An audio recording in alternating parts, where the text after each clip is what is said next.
Good morning students. Shri भगवान दास तोदी महाविद्यालय के यूट्यूब प्लेटफॉर्म पर आप सभी का स्वागत है। आज की जो क्लास है उसमें हम स्टडी करने जा रहे हैं एक नए टॉपिक के बारे में जिसको कहते हैं नियोटेनी। नियोटेनी हिंदी में इसको कहा जाता है चिरभ्रूणता।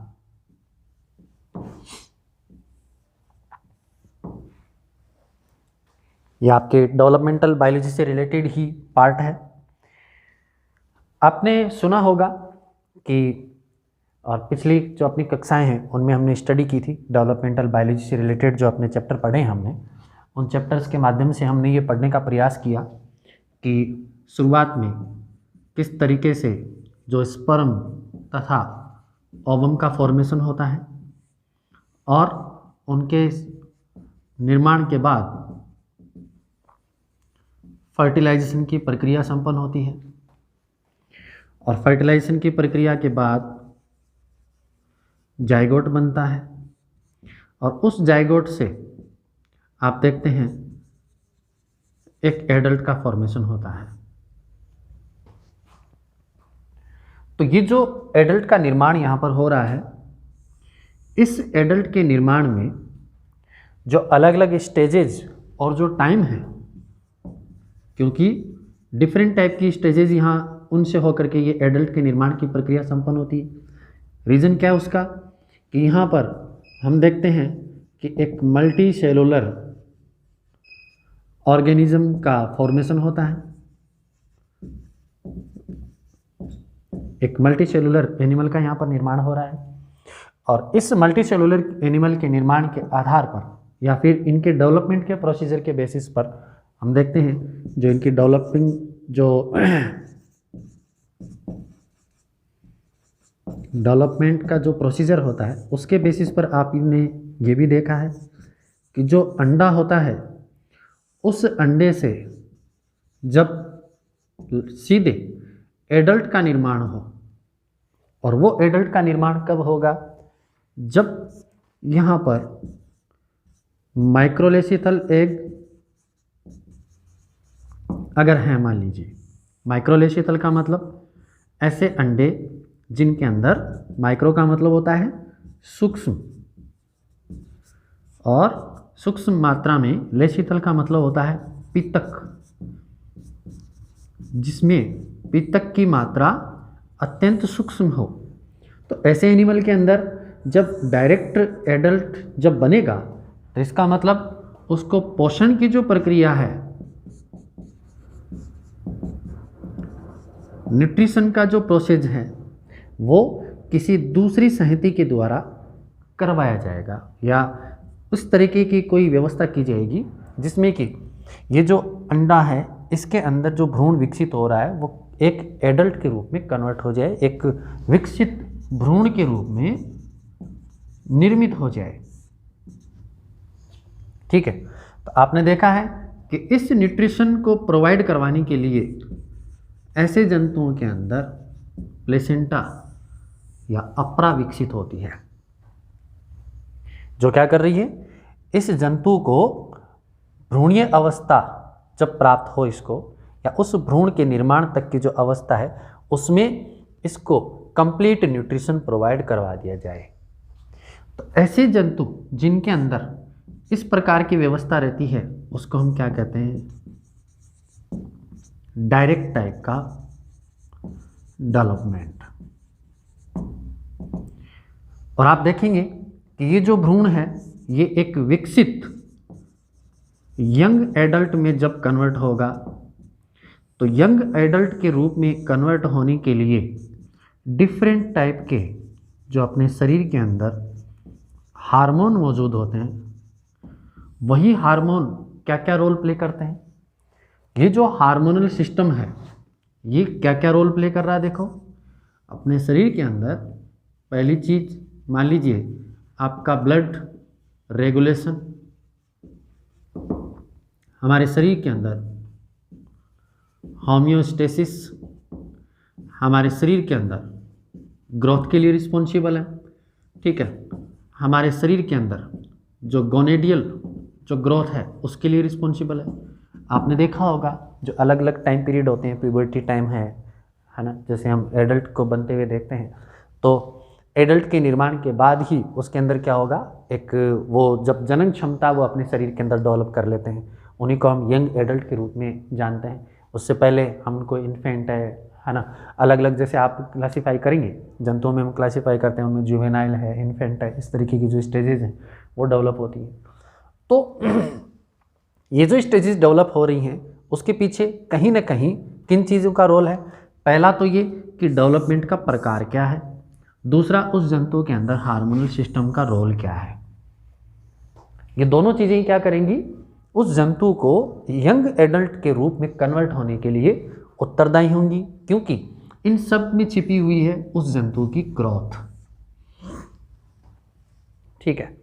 दूसरी तरफ हम बात करें कि ऐसे जंतु जिनके अंदर ये जो स्टेज है, एग जो है वो जब एम्ब्रियो का फॉर्मेशन कर रहा है, यहाँ पर पोषण कम होने के आधार पर, मतलब न्यूट्रिशन जो पदार्थ हैं, न्यूट्रिटिव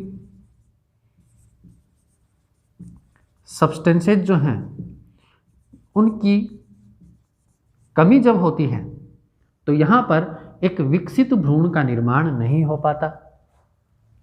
क्या होगा, यहाँ पर विकसित भ्रूण का निर्माण नहीं होगा, का निर्माण नहीं होगा। ऐसी कंडीशन में क्या होगा, जो स्टेज यहाँ पर डेवलप होगी जिसको हम कहेंगे ये इस जंतु की मिडिल स्टेज है, मध्यवर्ती अवस्था है, वो स्टेज किस नाम से जानी जाएगी, लार्वा के नाम से जानी जाएगी। और ये जो लार्वा है इसके अंदर क्या है, इसको हम लार्वा क्यों करें, क्योंकि इसके अंदर एम्ब्रियो के जो एडल्ट के रूप में या जो एम्ब्रियो विकसित होने जा रहा है उस एम्ब्रियो के या विकसित एम्ब्रियो के लक्षण नहीं है, इसलिए हम इसको क्या कहते हैं, लार्वा कह रहे हैं। क्योंकि इसका मूवमेंट भी, इसके अंदर जो गमन है वो भी, या फिर इसका जो भोजन ग्रहण करने का तरीका है, और इसके अंदर जितने भी सिस्टम्स जो डेवलप हो रहे हैं, वो चाहे एक्सक्रीटरी सिस्टम हो, रिप्रोडक्टिव सिस्टम हो, नर्वस सिस्टम हो और रेस्पिरेटरी सिस्टम हो, ये सारे जो तंत्र हैं वो इससे भिन्न होते हैं, मतलब विकसित नहीं हो पा रहे हैं। तो ऐसी स्टेजेस जहाँ डेवलप होती हैं उसको हम क्या कहेंगे, डायरेक्ट न कह करके यहाँ पर हम काम ले लेंगे इनडायरेक्ट डेवलपमेंट। ठीक है। तो नियोटेनी क्या है, चिर भ्रूणता क्या है, ऐसे जंतु जिसमें एग्जाम्पल लिया गया है किसका, सेलामेंडर का। ये क्या है, एम्फीबिया का सदस्य है, इसको न्यूट भी कहते हैं। इसके लिए अलग अलग प्रकार के एक्सपेरिमेंट भी किए गए थे। आपने एम्ब्रियोनिक इंडक्शन जब आपने पढ़ा था वहाँ हमने एग्जाम्पल लिया था ट्राइट्यूरस,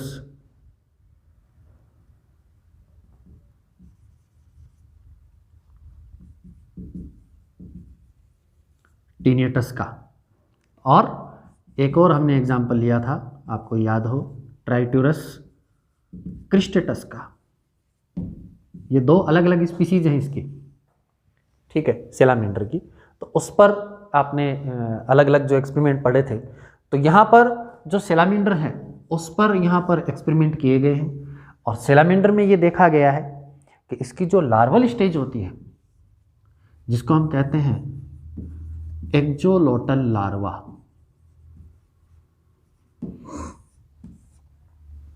एक्जोलोटल लार्वा, इसकी जो लार्वल स्टेज है एक्जोलोटल लार्वा के नाम से जानी जा रही है। तो एक्जोलोटल लार्वा जो है वो लार्वल स्टेज है, मतलब इनडायरेक्ट डेवलपमेंट तो है, लेकिन यहाँ पर हमने एक बात ये भी पढ़ी कि जब तक वो एडल्ट के रूप में कन्वर्ट नहीं होगा, एक भ्रूण के विकसित भ्रूण के रूप में या एडल्ट के रूप में कन्वर्ट नहीं होगा, तब तक उसके अंदर जो हार्मोनल सिस्टम है वो अपना सही रूप में कार्य नहीं कर पाएंगे, और इनके कारण जो उसके अंदर जो ग्रोथ की जो अलग अलग अवस्थाएं हैं वो इसमें संपन्न नहीं हो पाएगी। इसलिए यहाँ पर क्या होगा कि ये जो एक्सोलोटल यहाँ लार्वा देखा गया है, इसके अंदर ये देखा गया कि जो लार्वल स्टेज है वो जनन के समय से पहले ही इनके अंदर जनन की प्रक्रिया डेवलप हो जाती है। मतलब लार्वल लाइफ जो इनकी वो एक्सटेंड हो जाती है। इन जंतुओं के अंदर ये देखा गया कि इनकी लार्वल लाइफ जो है आगे बढ़ चुकी है, लार्वल लाइफ इनकी एक्सटेंडेड हो चुकी है। और ऐसी स्थिति में है, ऐसी स्थिति में क्या होगा, लार्वा से लार्वा डेवलप होगा। मतलब ये जो लार्वा है ये क्या करना शुरू कर देंगे, जनन की क्रिया करना शुरू कर देंगे। मतलब इनके अंदर ये जो एडल्ट हैं, एडल्ट के लक्षण जो हैं वो लार्वा के अंदर ही दिखाई देने लग जाते हैं, अंदर दिखाई देने लग जाते हैं या विकसित हो जाते हैं। तो एक्सोलोटल लार्वा जो कि एम्बायोस्टोमा या फिर ये जो सैलामेंडर अपन पढ़ रहे हैं, एम्बायोस्टोमा इसमें खास है, इसमें एम्बायोस्टोमा पर इसके काफ़ी प्रयोग किए गए हैं। तो यहाँ पर आप देख रहे हैं कि एम्बायोस्टोमा का जो लार्वा है, ये लार्वा एम्बायोस्टोमा का जो लार्वा एक्सोलोटल लार्वा है, ये क्या करेगा, इसकी लार्वल लाइफ जो है वो एक्सटेंड हो जाएगी और इसमें लार्वा से ही लार्वा डेवलप होगा। मतलब लार्वा जो है वो जनन की प्रक्रिया डेवलप कर लेगा। तो ऐसी स्टेज जिनमें लार्वा में एडल्ट के लक्षण देखने को मिले वो क्या कहलाती है, नियोटेनी या चिर भ्रूणता के नाम से जानी जाती है। इनके अंदर क्या होगा, एडल्ट की जो स्टेज है वो अब्सेंट हो जाएगी। इनके अंदर एक्सोलोटल लार्वा के अंदर। तो एम्फीबिया में अलग अलग स्पीसीज, जैसे मैंने एग्जांपल लिया, सैलामेंडर भी है, एम्बायोस्टोमा भी है, ठीक है। एम्बायोस्टोमा में भी यहाँ पर अलग अलग स्पीसीज हैं जिन पर ये काफ़ी अच्छे से प्रयोग किए हुए हैं, जिनमें आपके शामिल हैं एम्बायोस्टोमा जो वेलास्की है, ठीक है, एम्बायोस्टोमा टाइग्रिनम है, एम्बायोस्टोमा मोराटियम है। तो ये अलग अलग जो स्पीसीज हैं, चाहे वो मोराटियम है, टाइग्रिनम है या वेलास्की है, ये तीनों प्रकार की जो स्पीसीज हैं उनके अंदर ये लक्षण देखने को मिलते हैं। मैं इनको लिख देता हूँ, एम्बायोस्टोमा, वेलास्की,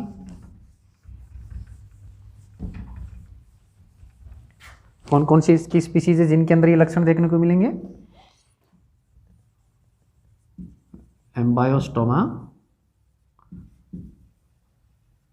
वेलास्की, दूसरी है टाइग्रिनम,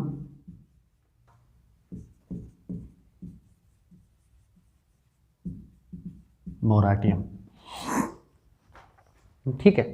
तो ये जो अलग तीनों प्रकार की जो स्पीसीज हैं इनके अंदर ये देखने को मिलता है कि ये जो अवस्थाएं हैं यहाँ पर एडल्ट स्टेज इन जंतुओं के अंदर अब्सेंट होती है। अब हम आगे इसमें बात करेंगे कि इसका कारण क्या है, कि ऐसा क्यों होता है इनके अंदर। भाई रीजन तो किसी न किसी, जैसे मैंने बताया, हार्मोन की कमी के कारण हो सकता है। अब हार्मोन किस प्रकार का है और उसका रोल क्या है उस पर हम बात करेंगे कि भी कौन से हार्मोन के कारण इस तरीके की घटनाएं जो हैं वो आप देख सकते हैं। देखो इसके बारे में ये बताया जाता है कि ये जो एडल्ट है इसका, ये लगभग 18 से 24 मंथ का होता है। हालांकि एडल्ट स्टेज जो है इसकी 18 से 24 महीने की होती है, किसकी, एम्बायोस्टोमा की। और इसकी जो लेंथ है एडल्ट की वो लगभग 15 से 45 सेंटीमीटर तक देखी जाती है जब ये विकसित होता है। 15 से 45 सेंटीमीटर की इसकी लेंथ या लंबाई देखी गई, नोट की गई है। तो एडल्ट स्टेज जो है वो यहाँ पर बहुत कम विकसित होती है। उसका रीज़न जो है यहाँ पर थायरोक्सिन माना जाता है। देखो क्या है यहाँ पर कि ये जो जंतु रहते हैं इनको आप देखते हैं ज़्यादातर, एक तो मेक्सिको, ठीक है, न्यूयॉर्क और जो कैलिफोर्निया है उनकी पहाड़ियों में इनको देखा जाता है। न्यूयॉर्क, मेक्सिको, ठीक है, न्यूयॉर्क है, मेक्सिको है और कैलिफोर्निया है। इन जगहों पर इनको आप इनकी पहाड़ी क्षेत्रों में इनको देखा जाता है। ये टेरेस्ट्रियल हैबिटेट प्रदर्शित करते हैं। मतलब अब आप कहेंगे इन पहाड़ी क्षेत्रों का इसके ग्रोथ से क्या ताल्लुक? तो ऐसा माना जाता है कि इन पहाड़ी क्षेत्रों में आयोडीन की कमी है।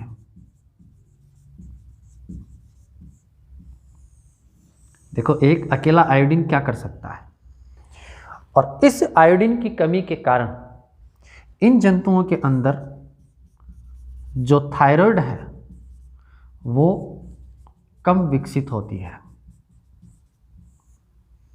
अब जब थायराइड कम विकसित होगी तो जाहिर सी बात है थायराइड से जो स्रावित होने वाले हार्मोन हैं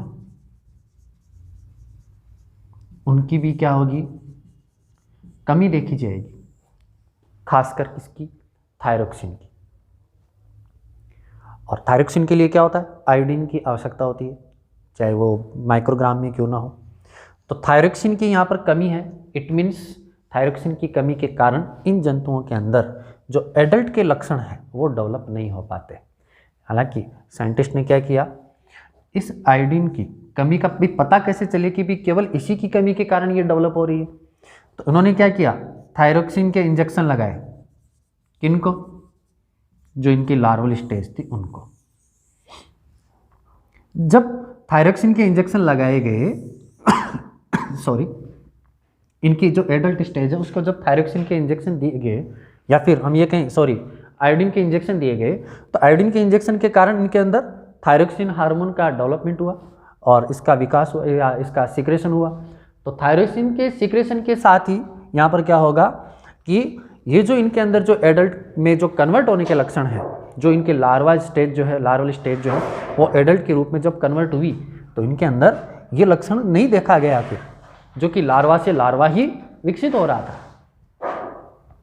ठीक है, अब हम देख रहे हैं इसमें कि देखो ऐसे क्या लक्षण हैं जो कि इसकी लार्वल स्टेज में ही देखने को मिल जाते हैं।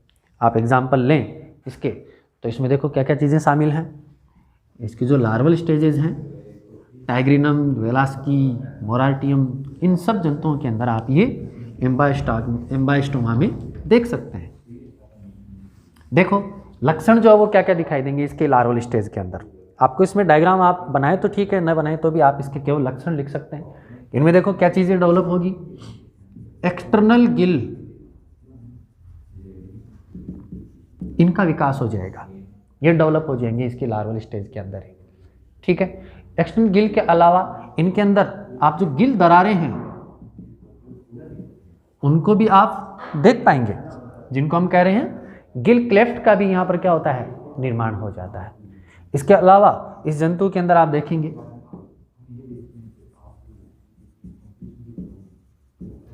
कंप्रेस्ड, जो संपीड़ित पूंछ है उसका भी निर्माण हो जाएगा। ठीक है, आंखें इसके अंदर डेवलप होंगी, लेकिन आईलिड्स जो हैं वो अब्सेंट होंगे। यहाँ पर आईलिड्स जो हैं वो इनके अंदर अब्सेंट रहेंगे। ठीक है, भुजाएं या आर्म्स जो हैं या इनके जो फुट पार्ट हैं, पेडल पार्ट हैं या आर्म्स जो हैं वो क्या होंगी, लेस डेवलप होंगी। तो इन जंतुओं के अंदर जो लार्वा जो है वो उसमें एडल्ट के जहाँ लक्षण देखने को मिल रहे हैं, तो लार्वल स्टेज में ही क्या होगा, यहाँ पर आपको लक्षण देखने को मिल जाएंगे। इसमें जो एडल्ट के रूप में जो लक्षण होते हैं वो लक्षण आपको लार्वा के अंदर देखने को मिल जाएंगे। नेक्स्ट है इसमें पेडोजेनेसिस।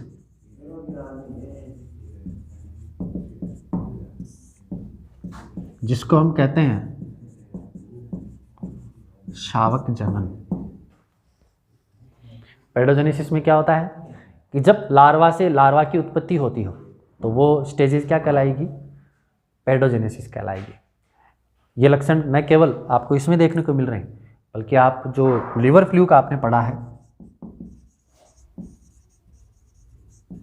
यकृत कर्मी, इस यकृत कर्मी में भी आपने देखा होगा जो अलग अलग स्टेजेस आती हैं, कौन कौन सी स्टेजेस आपने पढ़ा होगा? Redia larva, cercaria larva, metacercaria larva, ठीक है। ये जो आपने स्टेजेस अलग अलग रूपों में इसकी पढ़ी है, रेडिया, मिराशिडियम लार्वा, ठीक है।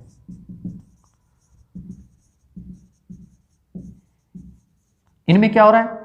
एक लार्वा से ही लार्वा उत्पन्न हो रहा है।